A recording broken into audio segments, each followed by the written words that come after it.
My channel education Hunter. আজকে আমরা ইংলিশের একটা নতুন পাঠ শিখব, যেটা আমাদের ইংরেজি শেখার বা ইংরেজি লেখার একটা মূল কৌশল বলতে পারেন বা মূল ভিত বলতে পারেন। ঠিক আছে, যেটাকে ছাড়া আমরা কোনো রকমভাবে মানে ইংলিশের কোনো কিছুই শিখতে পারবো না। এটা যদি না জানি, না আমরা ভয়েস চেঞ্জ, না narration change, any kind of sentences আমরা কিন্তু লিখতে পারবো না। তো সেই পার্টটাই আমরা শিখবো। সেটা হলো টেন্স। টেন্স না জানলে আমরা কোনো কিছু লিখতে পারবো না। সে কোনো রাইটিং বলুন, কোনো গ্রামার বলুন, কোনো কিছুই করতে পারবো না। তো সেক্ষেত্রে আজকে আমরা টেন্সটাকে শিখবো। টেন্সের বেসিক পার্ট যেগুলো, সেগুলোকে আমরা জেনে নেব। প্রথমত যে tense tense tense tense in general, সাধারণত যদি আমরা বাংলায় বলি টেন্স কাকে বলে, তাহলে টেন্স হচ্ছে ক্রিয়ার কালকে টেন্স বলা হয়। এই টেন্সকে এখন আমাকে জেনে নিতে হবে যে টেন্স কয় প্রকার, এই টেন্সকে কয় ভাগে ভাগ করা যায়। টেন্সকে 3 ভাগে ভাগ করা যায়। ঠিক আছে, নাম্বার 1 পাস্ট, পাস্ট 2 নম্বর হচ্ছে প্রেজেন্ট, 3 নম্বর হচ্ছে ফিউচার।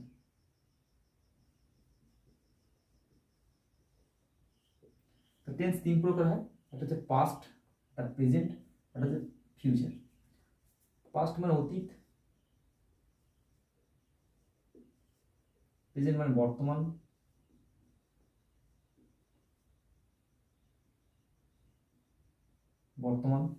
আর ফিউচার মানে হচ্ছে ভবিষ্যৎ।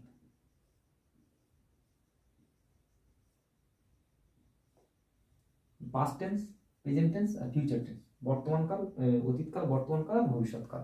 ঠিক আছে, এই প্রতিটা টেন্সকে আবার 4 ভাগে ভাগ করা যায়। ঠিক আছে, মানে প্রত্যেকটাকে যদি আমরা ভাগ করি,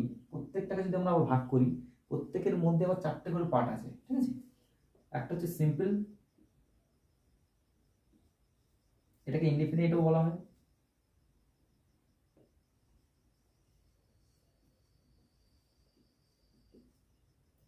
ইনডিফিনিট বলা হয়। 2 নম্বর হচ্ছে কন্টিনিউয়াস,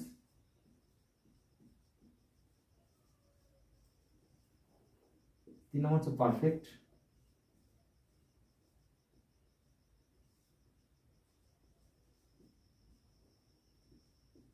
4 নম্বর হচ্ছে পারফেক্ট কন্টিনিউয়াস।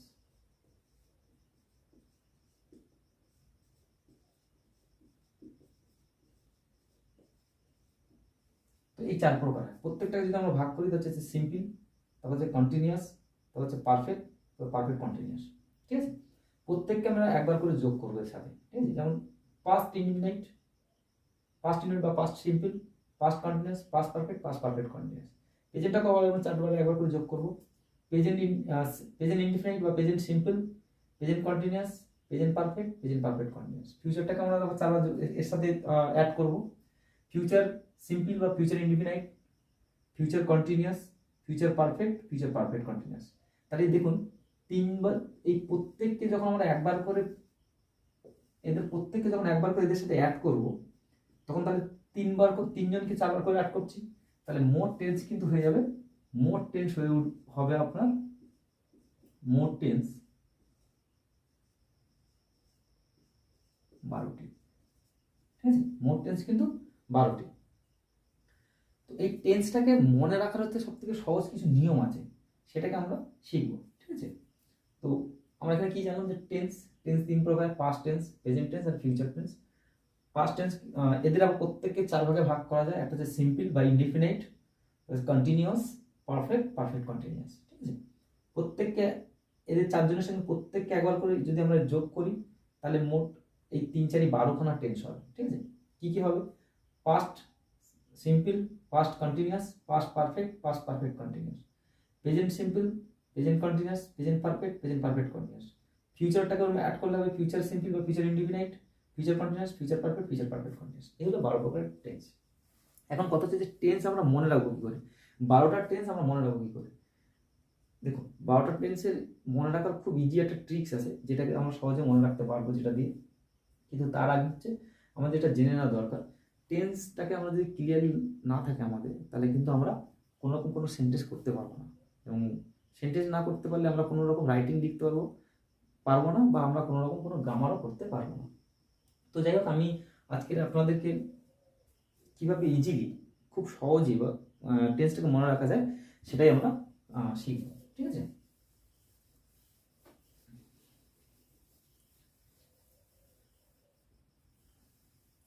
ফার্স্ট ওয়ান হচ্ছে আমরা শিখবো কি, আমরা এইভাবে শিখবো না, ঠিক আছে। আর একটা জিনিস, এটা আমি একটু আগে বলে নিই টেন্সের আগে, এক একটা ভার্বের 3টে করে ফর্ম হয়, ঠিক আছে। একটা হচ্ছে প্রেজেন্ট, একটা হচ্ছে পাস্ট, আর হচ্ছে past participle,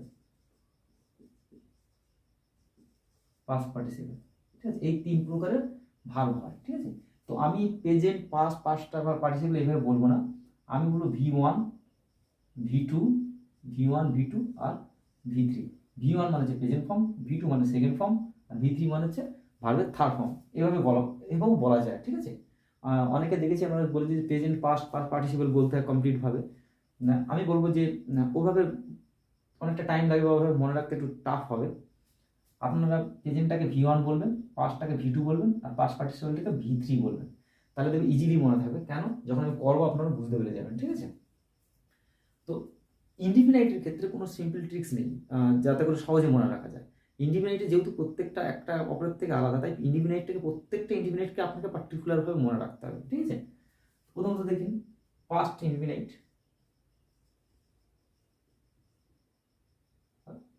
past simple,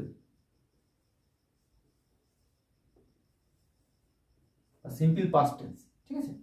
simple past tense বা পাস্ট সিম্পল টেন্স যেটা বলবেন, বা সিম্পল পাস্ট টেন্স যা হোক, সেক্ষেত্রে সূত্র কি, সাবজেক্ট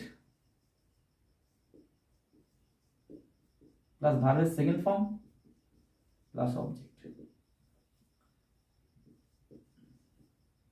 এই হলো পাস্ট ইনডিফিনাইট টেন্সের সূত্র। সাবজেক্ট, ভার্বের সেকেন্ড ফর্ম মানে ভার্বের পাস্ট ফর্ম বসাতে হবে আপনাকে, তারপর অবজেক্ট বসাতে হবে, ঠিক আছে। তো হচ্ছে প্রেজেন্ট ইনডিফিনাইট বা প্রেজেন্ট সিম্পল। আচ্ছা, প্রেজেন্ট সিম্পল মানে প্রেজেন্ট ইনডিফিনাইট, ঠিক আছে।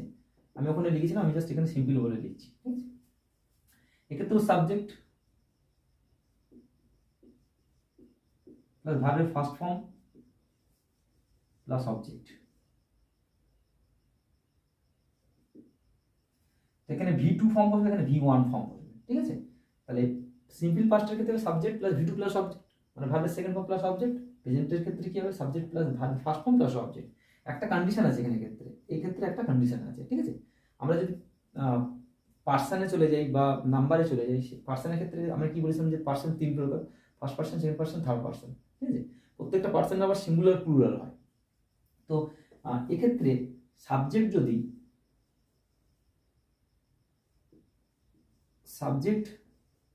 যদি মানে এই সাবজেক্টটা যদি থার্ড পার্সন সিঙ্গুলার নাম্বার হয়,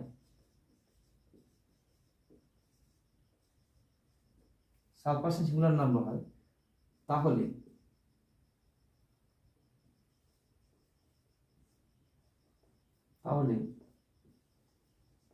ভার্ব এর সাথে এস, ইএস অথবা আইইএস যোগ করতে হবে।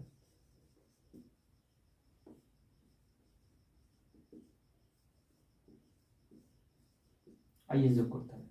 একটা কন্ডিশন আপনাকে মনে রাখতে হবে, যখন সিম্পল প্রেজেন্ট আপনি মনে রাখবেন, এখানে সোজা আমরা মনে রাখতে পারি যে subject plus V1 plus object হবে, কিন্তু সাবজেক্টটা যদি থার্ড পার্সন হয়, যেমন হি, সি, এগুলো রাম, শ্যাম, যদু, মধু, এগুলো যখন হবে, এবং সাবজেক্টটা যখন থার্ড পার্সন মানে সেক্ষেত্রে থার্ড পার্সন হচ্ছে এবং একটা হতে হবে, সিঙ্গুলার মানে একজন হতে হবে। তাহলে এই ভার্বটার সঙ্গে আমরা এস অথবা ইএস অথবা আইএস যোগ করব, সেই ভার্বের কন্ডিশন অনুযায়ী, মানে ভার্বটা কী অবস্থায় আছে সেই অনুযায়ী আমরা কিন্তু ভার্বের সঙ্গে এস অথবা ইএস অথবা আইএস যোগ করতে হবে। অনেক সময় লেখা থাকবে দেখবেন এস অথবা ইএস যোগ করতে হবে, ঠিক আছে। তো সব ক্ষেত্রে এস বা ইএস যোগ করলে হবে না, কোনো কোনো সময় আইএস করতে হবে। কীরকম? যেমন যদি এইখানে ভাবটা মনে করুন সাবজেক্টের পরে ভাবটা এখানে ট্রাই লেখা আছে, ট্রাই লেখা আছে, তাই না? তো সাবজেক্টটা থার্ড পার্সন সিঙ্গুলার ধরে নিলাম, তাহলে ট্রাইটাকে আমি ইএস যোগ করলে বা এস যোগ করলে হবে? হবে না। এক্ষেত্রে আমাকে কিন্তু টি আর ওয়াইটাকে তুলে আই যোগ করে ইএস লিখতে হবে, তবে কিন্তু ট্রাইস হয়ে যাবে, তবে কিন্তু এটা কিন্তু কারেক্ট হবে। তাহলে সেক্ষেত্রে যদি আমরা ইএস করি তাহলে টি আর ওয়াই আছে, তার সঙ্গে যদি ইএস যোগ করি তাহলে হবে? হবে না, আমাদের ভুল হয়ে যাবে। তাহলে আমার কিন্তু অনেক সময় বইয়ের মধ্যে লেখা আছে দেখবেন এস অথবা ইএস, এস অথবা ইএস এর সাথে সাথে এটাও মনে রাখবেন যে আই এসও আপনাকে যোগ করতে হতে পারে ওয়াইটাকে তুলে দিয়ে, ঠিক আছে? তাহলে হলো সিম্পল প্রেজেন্ট, ঠিক আছে? তো হচ্ছে present, sorry future, future simple, simple future বা ফিউচার ইনডিফিনাইট, আপনি যেটা হিসাবে মনে রাখতে পারেন, ঠিক আছে? এক্ষেত্রে কী হবে? সাবজেক্ট, আমি শর্ট ফর্মে লিখছি সাবজেক্ট প্লাস শ্যাল, এরপরে শ্যাল অথবা উইল বসাতে হবে আপনাকে, শ্যাল অথবা উইল বসাতে হবে, প্লাস ভার্ব ফার্স্ট ফর্ম বসাতে হবে, ভার্ব ফার্স্ট ফর্ম বসাতে হবে, প্লাস অবজেক্ট বসাতে হবে। বারবার বলছি V1 ফর্ম মানে প্রেজেন্ট ফর্ম বসাতে হবে, ঠিক আছে? একই ব্যাপার, ওই এখানে প্রেজেন্ট ফর্ম বসাতে হবে, ভার্বের প্রেজেন্ট ফর্ম বসাতে হবে, অত কিছু না লিখে V1 ফর্ম বসাতে হবে, তাহলে সহজে মনে থাকবে। তো যেহেতু সিম্পলগুলো প্রত্যেকেই দেখুন প্রত্যেকেই আলাদা, ঠিক আছে? সেই জন্য আমি সিম্পলটাকে আমাকে প্রত্যেককে আলাদা আলাদা করে দেখাতে হবে, কিন্তু আমি যখন কন্টিনিউয়াস আসবো তখন দেখবেন যে আমি একটা সূত্র লিখবো, সব হয়ে যাবে। আগেটাকে আমি আরেকবার বলে দিই আমি যে সিম্পল পাস্ট কি হবে? Subject plus V2 plus object বসাতে হবে। সিম্পল প্রেজেন্টের ক্ষেত্রে কি বসাতে হবে? Subject plus V1 plus object বসাতে হবে, ঠিক আছে? এখানে কি মনে রাখতে হবে? যে subject third person singular number হয় তাহলে ভার্বের সাথে ইয়েস অথবা ইয়েস যোগ করতে হবে। ফিউচার সিম্পল বা সিম্পল ফিউচারে কি করতে হবে? বা ফিউচার ইনডিফিনাইটে সাবজেক্ট, তারপরে সাবজেক্ট অনুযায়ী শ্যাল অথবা উইল বসাতে হবে আপনাকে, তারপর আপনাকে V1 বসাতে, তারপর অবজেক্ট বসাতে হবে। তাহলে এই হয়ে গেল ইনডিফিনাইটের বা সিম্পলের অ্যাক্টিভের বা টেন্সের সূত্র, ঠিক আছে? এবার আমরা যদি কন্টিনিউয়াসে তাহলে আসি, তাহলে কি করবো? কন্টিনিউয়াসে যদি আসি আমি একটা সূত্র লিখবো, তাহলে হয়ে যাবে, ঠিক আছে?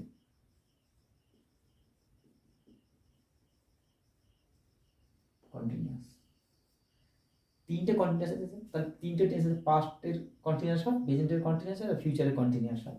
তাহলে আমি এখানে সেটা লিখছি, past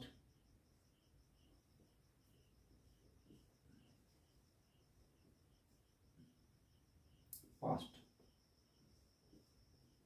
present future.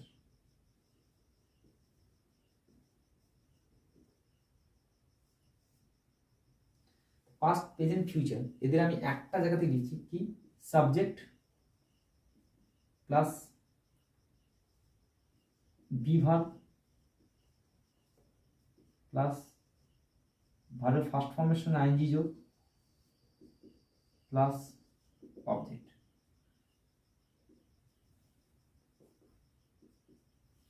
Subject plus বিভাগ plus V1 ING plus object. তাহলে এই কিন্তু আমার প্রত্যেকটা কন্টিনিউয়াস কমপ্লিট। এই একটা সূত্র যদি আমি মনে রাখি তাহলে কন্টিনিউয়াস কিন্তু আমার কমপ্লিট হয়ে যাবে। আরেকটা জিনিস একটু যেটা মনে রাখতে হবে সেটা হচ্ছে কি, যে যে এই একটা থেকে কিভাবে মনে রাখবো, তাই না? যেমন ধরুন পাস্টের ক্ষেত্রে সাবজেক্ট বি ভার্বের জায়গায় আমি এখানে লিখছি ফার্স্ট, ফার্স্ট কি লিখবো? ওয়াজ অথবা ওয়ার। দেখুন সাবজেক্ট প্লাস ওয়াজার বি ভার্বের জায়গায়, যেগুলো কি ভার্ব বলে? ওয়াজার অ্যামিজার কি ভার্ব বলে? বি ভার্ব বলে। তাহলে সাবজেক্ট প্লাস ওয়াজার প্লাস ভালো ফার্স্ট ফর্মেশন আইনি যোগ, তাহলে প্লাস অবজেক্ট। তাহলে এই হয়ে গেল পাস্ট ইন্টেন্সের সূত্র হয়ে গেল। আমি এটার থেকে বলে দিতে পারছি প্রেজেন্টের ক্ষেত্রে কীভাবে মনে রাখবো? প্রেজেন্টের ক্ষেত্রে কি মনে রাখবো? অ্যাম, ইজ, আর। দেখুন প্রেজেন্টের ক্ষেত্রে শুধু এখানে অ্যাম ইজ আর বসান, প্রেজেন্ট কন্টিনিউয়াস কমপ্লিট হয়ে যাবে। Subject plus am is are plus V1 ING plus object, আমার কিন্তু কমপ্লিট হয়ে গেল প্রেজেন্ট। ফিউচারের ক্ষেত্রে কি মনে রাখবো? ফিউচারের ক্ষেত্রে কি মনে রাখবো? শ্যাল বি অথবা উইল বি, ঠিক আছে? Subject plus shall be will be plus ভার্বের ফার্স্ট ফর্ম আইএনজি দিব প্লাস অবজেক্ট। তাহলে আমার দেখুন আমি যদি এই একটা সূত্রকে মনে রাখি তাহলে আমার এখানে তিনটে কিন্তু টেন্স কমপ্লিট হয়ে যাচ্ছে এবং খুব সহজে মনে থাকবে। যে কন্টিনিউয়াস আমাকে এটা মনে রাখতে যে subject plus be verb plus ভার্বের সঙ্গে মেন ভার্বের সঙ্গে আইএনজি যোগ, মানে V1 এর সঙ্গে আইএনজি যোগ বা প্রেজেন্ট ফর্মের সঙ্গে আইএনজি যোগ প্লাস অবজেক্ট। তাহলে আর এই তিনটেকে আমার মনে রাখতে হবে যে বি ভার্বের জায়গায় যখন আমি পাস্ট বলবে, যখন আমাকে পাস্ট বলবে, যদি এটা পাস্ট কন্টিনিউয়াস, আমার পাস্ট কন্টিনিউয়াস যদি subject plus was were plus V1 ING plus object, be verb টাইপের ওয়াজার বলে দিন। আবার যদি প্রেজেন্ট কন্টিনিউয়াস বল তাহলে subject plus am is are plus V ING plus object, একই ব্যাপার, প্রত্যেকেরই একই আছে, প্রত্যেকের সাবজেক্ট আছে, প্রত্যেকের ভিএনআইএনজি আছে, প্রত্যেকের অবজেক্ট আছে। ঠিক সেম ফিউচারের ক্ষেত্রে কি করবো, future continuous subject plus shall be will be অথবা শ্যাল বি অথবা উইল বি প্লাস ভার্বেশন আইনজি প্লাস অবজেক্ট, তাহলে আমার কিন্তু ফিউচারও হয়ে গেল। তাহলে আমি একটা এই সূত্র যদি মনে রাখি তাহলে আমার কিন্তু প্রত্যেকের কন্টিনিউয়াস মুখস্থ হয়ে যাবে, তার সঙ্গে এইটা জাস্ট আমার নিজে এইটুকু মনে রাখতে হবে। তাহলে দেখছো কত সহজে টেন্সটাকে মনে রাখা যায়, কন্টিনিউয়াস কমপ্লিট হয়ে গেল। কালকে আমি নেক্সট ক্লাসে আমি যখন আমি করবো তখন পারফেক্ট এবং পারফেক্ট কন্টিনিউয়াস করবো এবং খুব ইজিলি মনে রাখা যায় এইভাবে, যে একটা সূত্র যদি মনে রাখি তাহলে আমার কিন্তু কন্টিনিউয়াস কমপ্লিট হয়ে যাচ্ছে। সেইভাবে আমি যদি পারফেক্টও করি সেরকম আমি একটা সূত্র লিখবো, তার মধ্যে পারফেক্টটা কমপ্লিট হয়ে যাবে। তো দেখা হবে নেক্সট ভিডিওতে।